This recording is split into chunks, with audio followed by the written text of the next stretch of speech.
Shabbat Shalom. This is not the sermon I wanted to deliver tonight. I wanted to tell you the story of studying Torah with a student when he realized how a small moment had huge historical significance. I wanted to talk about how Tuesday's election gave me a revived sense of hope and possibility. I wanted to tell you how seeing over 100 women elected to Congress was empowering, and the rainbow wave of elected officials reminded me what I have been fighting for.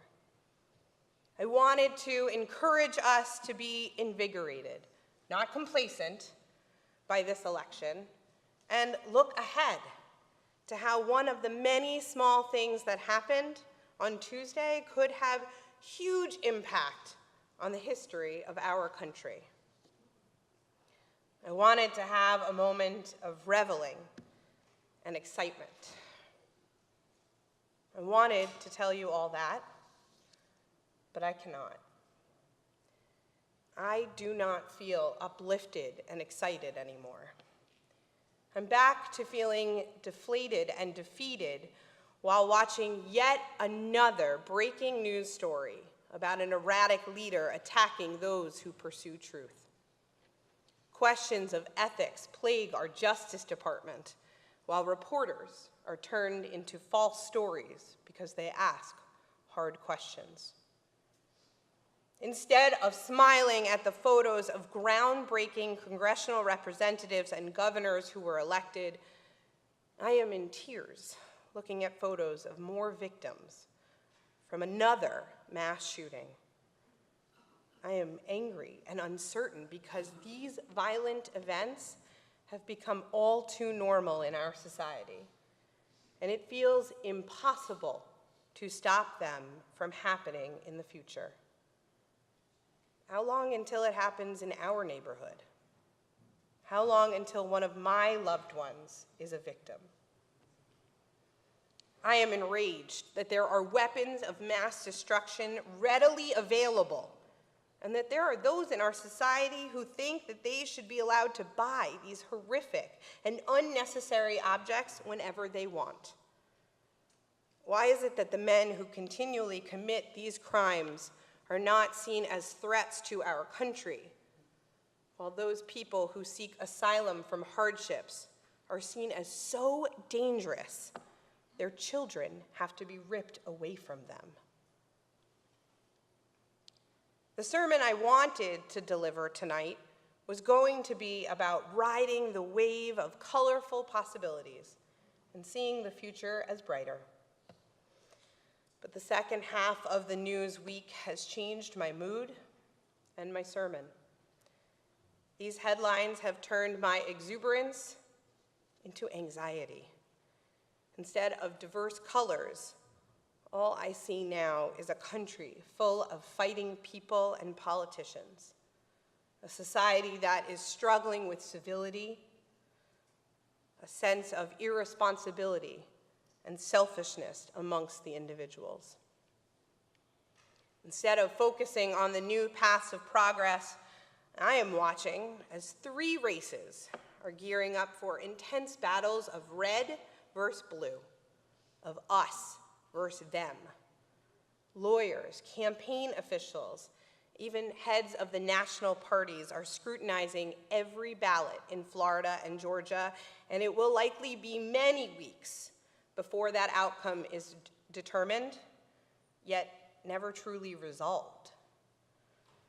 I worry about how divided our society has become, that our 2 political parties represent not just different ideas, but different visions of America.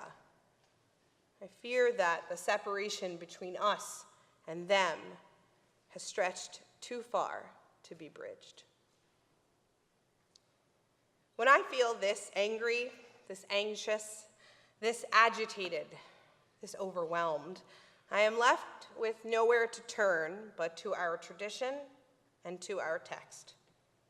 How appropriate then that this week we are confronted with the story of rival twins. From inside their mother's womb, they struggled with one another. Jacob and Esau were complete opposites who could not get along. One was a quiet, thoughtful person who preferred staying inside and cooking with his mother. The other was an outdoorsman, a hunter and a gatherer who was brash and rugged. One made careful, deliberate decisions, while the other thought only of his immediate needs. These two brothers did not see eye to eye. For Jacob and Esau, their differences are so great that their relationship is full of friction. Rather than caring for one another, they hurt each other. One steals from the other. One threatens the life of the other. In fact, they do not see each other as brothers, but as complete others who do not deserve care or concern. Jacob and Esau feel like the appropriate parallel to our country's current climate. We too do not know how to see eye to eye with our fellow American siblings. We feel too different from them to think we have any common ground. We group everyone who is different into one type and don't see the humanity in anyone who disagrees with us. Our country feels as fractured as Jacob and Esau's relationship. I wonder if we will go as far as they did, acting selfishly, stealing birthrights, and causing pain to the other because we just don't care about them. Our Parasha this week ends with the brothers separated from one another. It's hard to imagine that they will ever find a way to be together again. Maybe they are too different. Maybe they aren't meant to be family in any way other than name. Maybe it's time for the line of Isaac to be divided for good. I worry the same is true for our country. Can we come back from this shattered bridge? Can we find a way to be united and indivisible again? I worry that we will never find a way to hear each other and live in a civil and respectful society.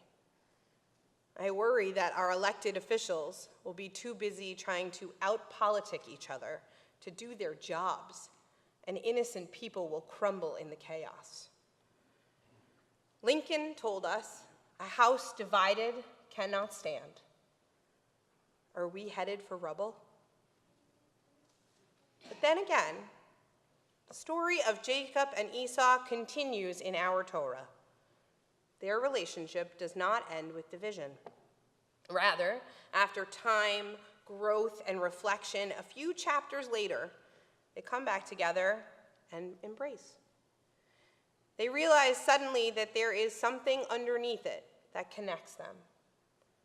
When Esau embraces Jacob in chapter 33, Jacob states, "Ra'iti fanecha kirot pnei Elohim."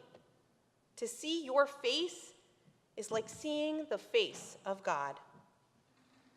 What Jacob and Esau realize is that no matter how different they are still both created, B'Tselem Elohim. There is a small spark of divinity in each of them, and that is something that can be cherished.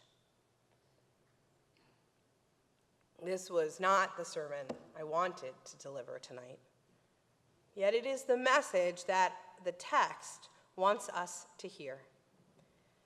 This is the message that will let us be energized by Tuesday's election, but still remember that there is more work to be done, the work of seeing the divine in others and helping others to see it in other people as well. This is the message that we need to focus on so that as we continue to fight and resist, we do not forget that good stories are longer than one chapter, and we have many chapters of our country's history to write. This is the message that we need to comfort us when we continue to be dumbstruck by the daily news, so that we can remember that our tradition still has lessons to teach us and stories that will guide us. May we, like Jacob and Esau, find the divine spark in each person. And may we, like Jacob and Esau, find our way back to one another and ourselves someday soon.